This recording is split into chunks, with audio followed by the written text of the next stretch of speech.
दोस्तों जय माता दी।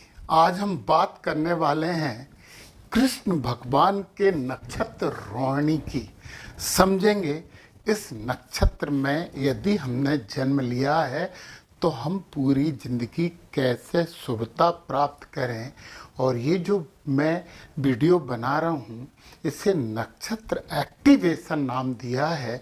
यदि आप नक्षत्र संबंधित उपाय करते हैं तो निश्चित ही आपकी ज़िंदगी में शुभता की मात्रा बढ़ जाएगी। इस नक्षत्र के चारों चरण में जो राशि होती है वृषभ होती है, और वृषभ राशि के जो स्वामी ग्रह हैं वो हैं शुक्र। और जब शुक्र भगवान स्वामी ग्रह होते हैं तो लक्ष्मी नारायण का आपको किसी भी हालत में जप और पूजन करनी चाहिए। और इसका मंत्र है ओम गोपालाय उत्तर ध्वजाय नमः। आप जरूर इसका जप करें, कम से कम 11 बार तो रोज। और फिर इसे लिख के भी रख लें तो अपने पर्स में रखे रहेंगे तो अच्छा होगा। चलिए अब हम मुख्य बात पे आते हैं कि नक्षत्र है रोहिणी और इसके जो स्वामी ग्रह हैं वो हैं चंद्रमा। तो नाजुक मिजाज, अच्छे, सुंदर ऐसे लोग तो होते हैं रोहिणी नक्षत्र के। इसके जो देवता हैं वो ब्रह्मा प्रजापति ब्रह्मा कहा जाता है वो है। और जो मंत्र है जिसका आपको नियमित 11 बार जप करना चाहिए, ओम प्रजापते नमः।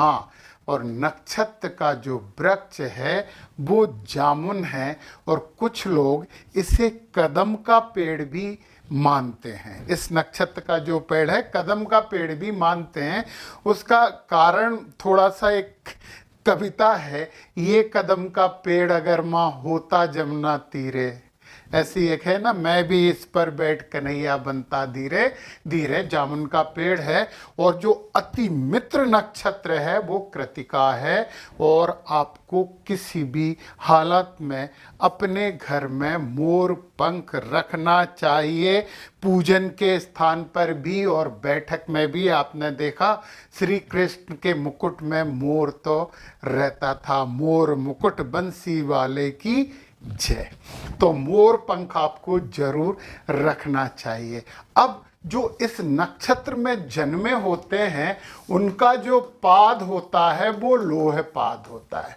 तो ये लोहे के चरण में जन्मे होते हैं। और लोग कहते हैं कि लोहे का चरण तो बहुत अशुभ है। कैसे, सुन लें। श्री कृष्ण भगवान ने जन्म लिया था। हाँ, ये थोड़ा सा जन्म के समय घर परिवार माता पिता को समस्या देते हैं, तो आपको पता है हुई थी समस्या, परंतु ये अशुभ नहीं है। फिर भी यदि आपको लगता है कि आपका रोहिणी नक्षत्र है और ये लोहपात के कारण आपको थोड़ी अशुभता प्राप्त हो रही है, तो आपके पास ये है ओम प्रजापते नमः। जब भी रोहिणी नक्षत्र आए तो 108 आहुति से इस मंत्र के साथ हवन करना। और जो होम पदार्थ है उसमें तिल के बने हुए खाद्य पदार्थ, जौ और घी जरूर होना चाहिए। बाकी आप और भी जितनी चाहें वो जड़ी बूटियां डाल सकते हैं। और हवन में जो बलि पदार्थ है वो है दूध और दही। और जब हवन कर चुको तो इसके बाद दान करना आप घी का। बहुत शुभता प्राप्त होगी और बहुत अच्छा आपको लगेगा। अब ये नक्षत्र जो है रोहिणी नक्षत्र जो है वो सतोगुणी है। और सतोगुणी नक्षत्र तो फिर सतोगुणी ही होते हैं, शुद्ध चित्त वाले होते हैं, ना डरते हैं और ना ही डराते हैं, तेजस्वी होते हैं, शांत होते हैं। तो ये तो आप हो गई निश्चित ही। हाँ, इस नक्षत्र को अंधलोचन नक्षत्र माना जाता है। दोस्तों, किसी की भी कोई चीज़ जब इस नक्षत्र में घूमती है तो वो पूर्व दिशा में हर हालात में मिल जाती है। इसलिए गुमी और चोरी बस्ती का भी आप बता सकते हो, जानकारी दे सकते हो कि पूर्व दिशा में मिलेगी। यदि वो चोरी कब हुई है, रोहिणी नक्षत्र में। इसकी जड़ी है अपामार्ग। लोग पूछते हैं कि अपामार्ग क्या होता है। एक जड़ी होती है, आप गूगल पे सर्च करोगे या जड़ी बूटी वालों पे जाओगे, वन मेला वगैरह लगते हैं, वहाँ जाओगे तो ये अपामार्ग आपको मिल जाएगी, इसलिए ज़्यादा परेशान होने की ज़रूरत नहीं है। अब जो हमें मुख्य बातें करनी है, हम फिर से बोल रहे हैं कि इस नक्षत्र में कैरियर कैसे हो सकते हैं, परंतु कैरियर से पहले इस नक्षत्र के थोड़े से गुण तो सुन लो आप। ये आकर्षक और कलात्मक लोग होते हैं, प्रेम भाव और कोमल स्वभाव इनका चरित्र है, और इनमें सृजन यानी कंस्ट्रक्शन और पोषण की शक्ति होती है, और ये ऐश्वर्य को बहुत पसंद करते हैं। चलिए, अच्छा कैरियर कहाँ कहाँ बन सकता, देखिए दोस्तों, कैरियर कहीं पे भी बन सकता, परंतु इस नक्षत्र में जो बेस्ट कैरियर ऑप्शन है, जहां आप ज़्यादा प्रगति करोगे थोड़ी सी, वो है फैशन डिजाइनिंग, अभिनय, संगीत, म्यूजिक और रियल एस्टेट। यदि इन क्षेत्रों में आप अपना करियर बनाने की कोशिश करोगे तो जल्दी सफलता आपको मिलेगी। अब हर नक्षत्र के 4 ऊर्जा स्तर होते हैं। मैंने आपको बताया कि हमें नक्षत्र ज़्यादा प्रभावित करते हैं। एक नक्षत्र 13 डिग्री 20 मिनट का होता है और उसके 4 भाग बन जाते हैं 3 डिग्री 20 मिनट के। तो हर भाग का थोड़ा ऊर्जा स्तर अलग होता है, परंतु नक्षत्रगत जो मैंने बताया है वो तो आपको करना ही करना है, बस थोड़ा सा और जोड़ देना है।